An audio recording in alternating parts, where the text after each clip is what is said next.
नमस्कार, जोहार। झारखंड का एकमात्र सरकारी न्यूज चैनल क्लीन न्यूज में आपका स्वागत है। समस्या किसान से जुड़ा हो या हो पारा शिक्षकों का मुद्दा, हर खबर पर होगी हमारी पैनी नज़र। सभी खबर सिलेक्टेड और काम की है, तो वीडियो के अंत तक बने रहें। साथ ही आप न्यूज को किस गांव या शहर से देख रहे हैं, हमें कमेंट में ज़रूर बताइए। आज का लाइक है 100 रखते हैं, उम्मीद है कि आप इसे पूरा करेंगे। और रोजाना पंचायत चुनाव का अपडेट पाने के लिए चैनल को सब्सक्राइब कर बेल आइकन को प्रेस करें। तो चलिए जानते हैं आज का मुख्य समाचार। कमल पर भारी पड़ा झामुमो का तीर कमान। हाफिजुल ने गंगा नारायण सिंह को 5253 मतों से दी थी मात। अंतिम 3 राउंड में साबित हुआ था निर्णायक। मधुपुर विधानसभा उपचुनाव 2021 में कमल पर 3 कमान भारी पड़ गया। चुनाव में मंत्री हफीजुल हसन ने अपने पिता की विरासत को बचाने में कामयाब हुए। उन्होंने अपने निकटतम प्रतिद्वंदी भाजपा के गंगा नारायण सिंह को 5293 वोटों के अंतर से शिकस्त दी थी। जेएमएम प्रत्याशी मंत्री हफीजुल हसन को 1,10,812 वोट मिले, जबकि भाजपा के गंगा नारायण सिंह को 1,05,564 वोट मिले। वहीं निर्दलीय अन्य 4 प्रत्याशियों को नोटा से भी कम वोट मिले। अंतिम 3 राउंड रहा निर्णायक। मतगणना में कई दौर ऐसे आए हैं जब वोटों का उतार चढ़ाव दिखा। 21वें राउंड में बीजेपी 3115 वोट से आगे थी, लेकिन 12वें राउंड में जेएमएम बढ़त बनाई। 22वें राउंड में 2314, 23वें राउंड में 4664, अंतिम यानी 24वें राउंड में 5292 वोटों से आगे हुई और इस तरह बीजेपी के प्रत्याशी गंगा नारायण सिंह को हार का सामना करना पड़ा। मधुपुर उपचुनाव में जीतने के बाद सीएम हेमंत सोरेन ने जनता को किया धन्यवाद, कहा बीजेपी को मिला जवाब। मधुपुर विधानसभा उपचुनाव में झारखंड मुक्ति मोर्चा के प्रत्याशी हफीजुल अंसारी ने जीत हासिल की है। उन्होंने भाजपा प्रत्याशी गंगा नारायण सिंह को पराजित किया, जिसके बाद राज्य में मुख्यमंत्री हेमंत सोरेन ने प्रेस वार्ता की ओर से जीत के लिए हफीजुल अंसारी को बधाई भी दी। उन्होंने कहा कि लंबे अंतराल के बाद मधुपुर उपचुनाव के बाद नतीजे आ गई है, जिससे जेएमएम प्रत्याशी की जीत हुई है। गठबंधन प्रत्याशी की जीत पर मधुपुर की जनता को बधाई दी और सहयोगी दल को भी धन्यवाद और बधाई। पार्टी ने पिछले तीनों उपचुनाव में जीत हासिल की है, ऐसे में सबको जवाब मिल गया। मधुपुर के नतीजे हेमंत सरकार के लिए कैसे बने संजीवनी, बीजेपी के लिए क्यों है ये तगड़ा झटका। झारखंड के मधुपुर विधानसभा चुनाव में सत्तारूढ़ जेएमएम के उम्मीदवार और पर्यटक मंत्री हफीजुल हसन के शानदार जीत दर्ज की है। उनकी जीत से मुख्यमंत्री हेमंत सोरेन की प्रतिष्ठा तो बची गई, साथ ही करीब 1.5 साल के शासन से नाराज चल रहे असंतुष्ट यूपीओ विधायकों और विपक्षी पार्टी बीजेपी की मुहिम को भी तगड़ा झटका लगा है। उपचुनाव के नतीजों से हेमंत सरकार पर मंडरा रही सियासी संकट फिलहाल टल गया है। हालांकि महागठबंधन को पूर्ण बहुमत होने के बावजूद यह सरकार अपना कार्यकाल पूरा कर पाएगी, इसे लेकर राजनीतिक विश्लेषक समय समय पर सवाल उठाते रहे हैं।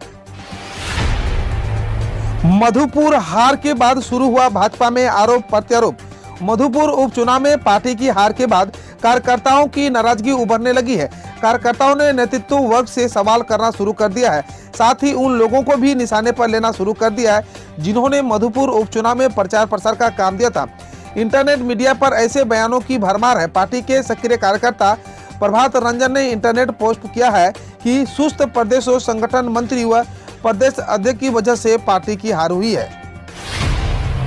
झारखंड के 30,000 वकील 9 मई तक न्यायिक कार्यों से रहेंगे अलग। स्टेट बार काउंसिल की वर्चुअल बैठक में लिया गया फैसला। झारखंड स्टेट बार काउंसिल ने निर्णय लिया है कि राज्य भर के 30,000 वकील अब आगामी 9 मई 2021 तक न्यायिक कार्य से अलग रहेंगे। हालांकि कोविड के आईपीएल की सुनवाई में जो वकील जुड़े हुए हैं, उन्हें वर्चुअल तरीके से सुनवाई में छूट दी गई है। रविवार को झारखंड स्टेट बार काउंसिल की हुए वर्चुअल बैठक में यह निर्णय लिया गया। बैठक की अध्यक्षता काउंसिल के अध्यक्ष राजेंद्र कृष्ण ने की। झारखंड में बहाना बनाकर घरों में छुपे डॉक्टरों का होगा कोरोना टेस्ट, नेगेटिव मिली तो होगी कड़ी कार्रवाई। कोरोना महामारी के दौर में कोविड-19 मरीजों का इलाज न करने पड़े, इसके लिए कई डॉक्टर ने खुद को कोरोना संक्रमित बताया और होम आइसोलेशन में चले गए, लेकिन प्रशासन को अभी तक कोई भी रिपोर्ट मुहैया नहीं कराई है।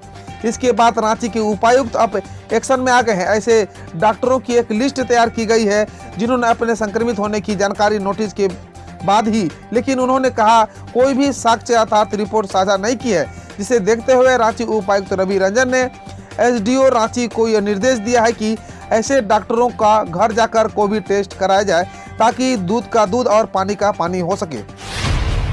झारखंड के मंत्री हफीजुल हसन ने नौकरी छोड़ राजनीतिक में रखा था कदम, विजयी के साथ बचाई पिता की विरासत और सीएम हेमंत सोरेन की बढ़ाया मान। झारखंड के देवघर जिला अंतर्गत मधुपुर विधानसभा उपचुनाव में यूपीए प्रत्याशी हफीजुल हसन ने जीत दर्ज कर अपने पिता की राजनीतिक विरासत को बचाने में कामयाब रहे। उनके इस जीत से पत्थलचट्टी स्थित आवास पर पैतृक गांव पिपरा में जश्न का माहौल है, समर्थक भी पूरे उत्साह में हैं।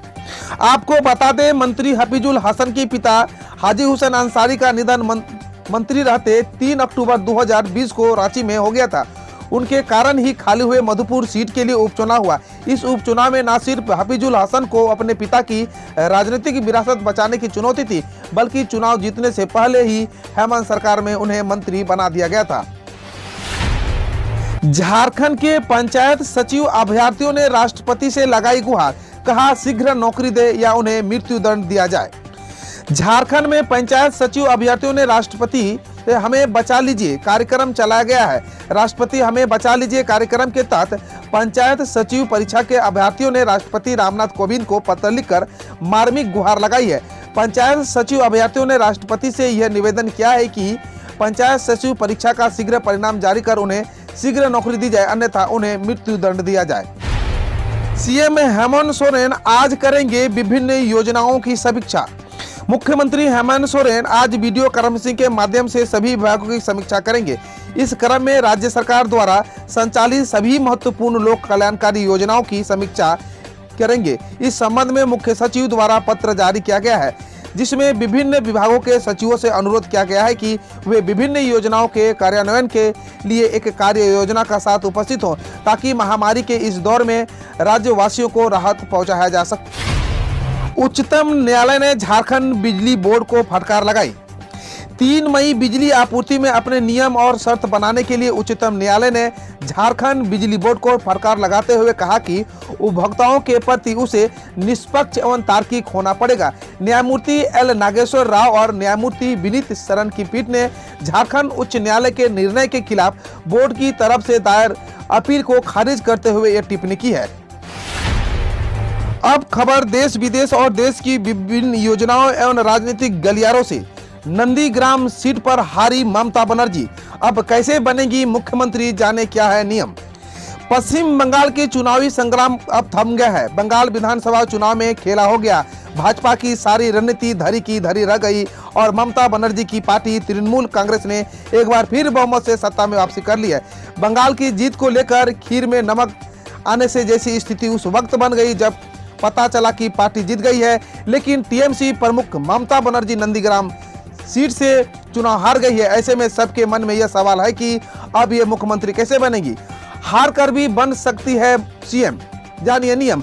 मुख्यमंत्री बनने के लिए यूं तो विधानसभा या विधान परिषद का सदस्य होना जरूरी है। अगर विधानसभा या विधान परिषद सदस्य नहीं है तो शपथ लेने के 6 माह के भीतर सदस्य बनना जरूरी होता है। नियमों के मुताबिक मुख्यमंत्री पद की शपथ बिना विधायक रहते ली जा सकती है। इसके बाद मुख्यमंत्री को 6 महीने के वक्त मिलता है। इस समय सीमा के अंदर उनका विधानसभा या विधान परिषद का सदस्य बनना अनिवार्य है। अगर ऐसा नहीं हुआ तो मुख्यमंत्री पद से हाथ धोना पड़ेगा। बंगाल में शुरू हुआ मौत का तांडव। कूच बिहार में बीजेपी कार्यकर्ताओं की गोली मारकर हत्या, टीएमसी पर लगा आरोप। पश्चिम बंगाल के चुनावी नतीजे आने के बाद बंगाल में मौत का तांडव शुरू हो चुका है। कूच बिहार के सीतालकुची में एक भाजपा कार्यकर्ता की गोली मारकर हत्या कर दी गई है। मृतक के परिवारों ने टीएमसी के लोगों पर हत्या का आरोप लगाया है।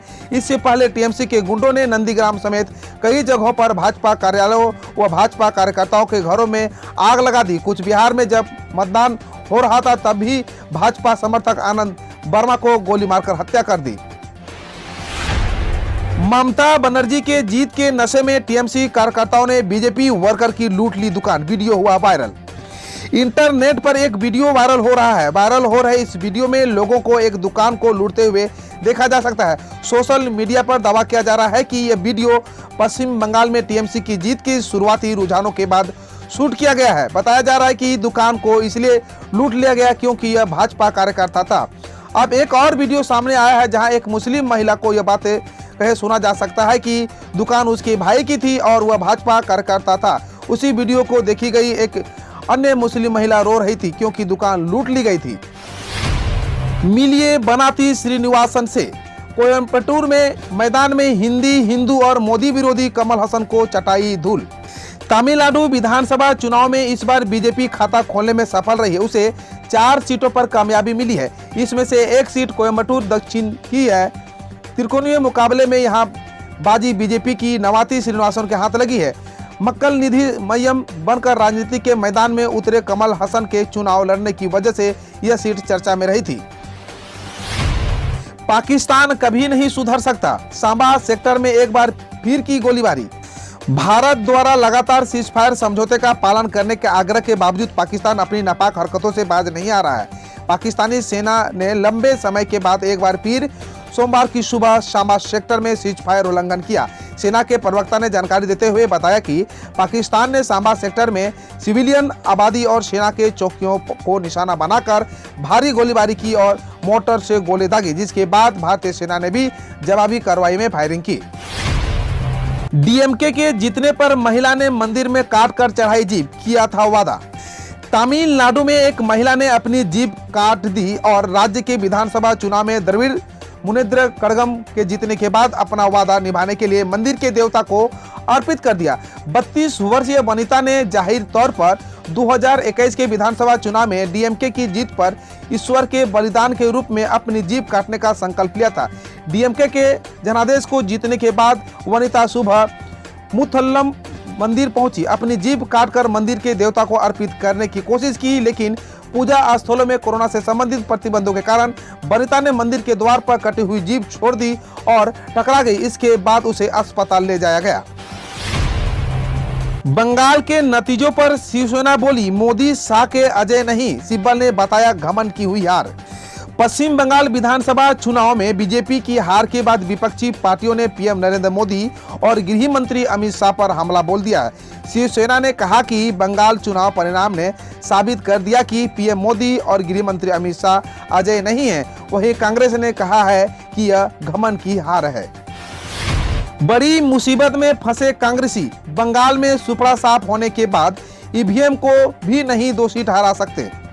पश्चिम बंगाल के चुनावी नतीजे आ गए हैं। तृणमूल कांग्रेस ने जहां भारी बहुमत से एक बार फिर सरकार बना ली है, वहीं भाजपा ने भी शानदार प्रदर्शन करते हुए 3 सीट से 77 सीटों पर पहुंची, जबकि कांग्रेस प्लस लेफ्ट का सुपड़ा साफ हो गया। खाता भी नहीं खुल सका। बंगाल विधानसभा चुनाव के परिणाम के बाद खास बात यह है कि ईवीएम भी पवित्र हो गई। पहले हारने के बाद कुछ राजनीतिक पार्टियां अपनी खामियां ढूंढने के बजाय हार का ठिकरा ईवीएम पर फोड़ देती थी। खासकर कांग्रेस इससे सबसे आगे थी, लेकिन इस बार कांग्रेसी बड़ी मुसीबत में फंस गई है क्योंकि इस बार बंगाल में टीएमसी जीत गई है। जहां संघ कार्यकर्ता को पूरे परिवार को रेता, जहां आजादी पर लहराया था पाकिस्तान झंडा, हर जगह टीएमसी जीती। पश्चिम बंगाल विधानसभा चुनाव में लगातार तीसरी बार तृणमूल कांग्रेस ने जीत हासिल की है। बीजेपी ने भी 2016 के 3 सीटों के मुकाबले इस बार 77 सीट जीती। इन चुनावों में बांग्लादेश के सीमावर्ती इलाकों में वोटिंग का एक खास पैटर्न नजर आता है। इसका सीधा फायदा टीएमसी को मिला। मसलन मुर्शिदाबाद जिले में भोंगा सीट कभी हिंदू बहुल इस इलाके में अब मुस्लिम बहुसंख्यक है। इसका सबसे बड़ा कारण बांग्लादेश से घुसपैठ आए लोगों को यहाँ बसना जाना जाता है। पश्चिम बंगाल में बीजेपी हार कर भी जीत गई और ममता बनर्जी जीत कर भी हार गई। जानिए कैसे। पश्चिम बंगाल के विधानसभा चुनाव में बीजेपी ने पूरी ताकत झोंक दी थी। इसके बावजूद नतीजे अपेक्षा के मुताबिक नहीं आए। हालांकि बीजेपी का बंगाल की सत्ता में आने का इंतजार और लंबा हो गया, लेकिन इसका एक दूसरा पहलू भी है। राजनीतिक रूप से बंजर जमीन में पार्टी का 25 गुना से ज्यादा विस्तार हो गया है। यह उत्साह भरने के लिए काफी है। इसका श्रेय जाहिर तौर पर प्रधानमंत्री नरेंद्र मोदी, केंद्रीय मंत्री अमित शाह, प्रदेश की बीजेपी नेताओं और कार्यकर्ताओं को कड़ी मशक्कत को जाता है। बंगाल में बीजेपी के हार से बौखलाए बाबुल सुप्रियो बोले, बंगाल ने की कुरूर महिलाओं को चुनने की ऐतिहासिक गलती। बंगाल विधानसभा चुनाव के नतीजे सामने आ चुके हैं। प्रचंड बहुमत के साथ तीसरी बार ममता बनर्जी अपनी सरकार बनाने जा रही है। बीजेपी की जोरदार कोशिशों के बावजूद भी उसके पाले में बहुमत नहीं जा सका और उसे 77 सीटों के साथ संतोष करना पड़ा। इसी बीच पीएम मोदी, राजनाथ सिंह समेत भाजपा के बड़े बड़े नेताओं में ममता बनर्जी को बधाई दी, लेकिन भाजपा के सांसद बाबुल सुप्रियो ने तृणमूल कांग्रेस को उसकी जबरदस्त जीत पर बधाई देने से इनकार कर दिया। कोरोना को काबू करने के लिए लॉकडाउन पर विचार करे केंद्र, सुप्रीम कोर्ट की नसीहत। देश में कोरोना वायरस की दूसरी लहर को काबू करने के लिए सुप्रीम कोर्ट ने केंद्र और राज्य सरकारों के लॉकडाउन पर विचार करने की बात कही है। सुनवाई करते हुए सुप्रीम कोर्ट ने कहा कि हम केंद्र और राज्य सरकार से सामूहिक समारोह और सुपर स्प्रेडर कार्यक्रम पर रोक लगाने पर विचार करने का आग्रह करेंगे। सुप्रीम कोर्ट ने सरकारों से कहा कि वे लोक कल्याण के हित में दूसरी लहर के वायरस पर अंकुश लगाने के लिए लॉकडाउन लगाने पर विचार कर सकते हैं। राज्यों में सरकार के मामले में इंदिरा गांधी से फिर आगे निकले पीएम नरेंद्र मोदी। पुडुचेरी में जीत के साथ 18 राज्यों में होगी एनडीए की सरकारें। पुडुचेरी सहित 5 राज्यों की विधानसभा चुनाव के नतीजे आ चुके हैं। इस चुनाव में बीजेपी जहां असम में अपनी सत्ता बरकरार रखने में सफल रही, वहीं पुडुचेरी के रूप में एक नया केंद्र शासित प्रदेश उसके पाले में शामिल हो गया, जहां ऑल इंडिया एनआर कांग्रेस यानी AINRC की अगुवाई में बीजेपी और AIDMK की सरकार बनने जा रही है। इस तरह देश में बीजेपी और उसके सहयोगी दलों की सरकारों की संख्या बढ़कर 18 हो गई है। पीएम मोदी का बड़ा ऐलान, कोविड ड्यूटी में लगे मेडिकल स्टाफ को सरकारी नौकरी में मिलेगी प्राथमिकता। देश में कोरोना वायरस संक्रमण लगातार बेकाबू हो रहा है। इसे लेकर चिंतित प्रधानमंत्री नरेंद्र मोदी ने कल एक महत्वपूर्ण फैसले लिए हैं। सोमवार को प्रधानमंत्री ने देश में स्वास्थ्य कर्मियों की संख्या बढ़ाने और नीट पीजी परीक्षा को टालने का फैसला लिया है। प्रधानमंत्री कार्यालय की ओर से दी गई जानकारी के मुताबिक प्रधानमंत्री मोदी ने नीट पीजी परीक्षा को कम से कम 4 महीने टालने का फैसला लिया है। साथ ही सरकार ने फैसला लिया है कि ऐसे स्वास्थ्यकर्मी जिन्होंने 100 दिन की कोरोना ड्यूटी की है, उसे आने वाले सरकारी भर्तियों में प्राथमिकता दी जाएगी। अब खबर खेल जगत से, रद्द हो सकता है आईपीएल। कोरोना वायरस के चपेट में आ रहे हैं बहुत से खिलाड़ी। आईपीएल 2021 से कोरोना वायरस का कहर थमने का नाम नहीं ले रहा है। इस खतरनाक वायरस ने कोलकाता नाइट राइडर्स के बाद चेन्नई सुपर किंग्स के सदस्यों पर हमला बोला है। केकेआर के खिलाड़ियों के संक्रमित होने के बाद कल उनका आरसीबी के खिलाफ मैच भी स्थगित हो गया। सीएसके के 3 सदस्यों को हुआ कोरोना। चेन्नई सुपर किंग्स से काशी विश्वनाथ, बॉलिंग कोच लक्ष्मीपति बालाजी और एक बस क्लीनर कोविड-19 टेस्ट में पॉजिटिव पाए गए हैं। केकेआर के भी 2 खिलाड़ी पॉजिटिव है। इससे पहले कोलकाता नाइट राइडर्स के 2 खिलाड़ी वरुण चक्रवर्ती और संदीप वॉरियर्स को कोरोना वायरस टेस्ट से पॉजिटिव पाया गया है। इससे यही लगता है कि अब आईपीएल रद्द हो सकता है।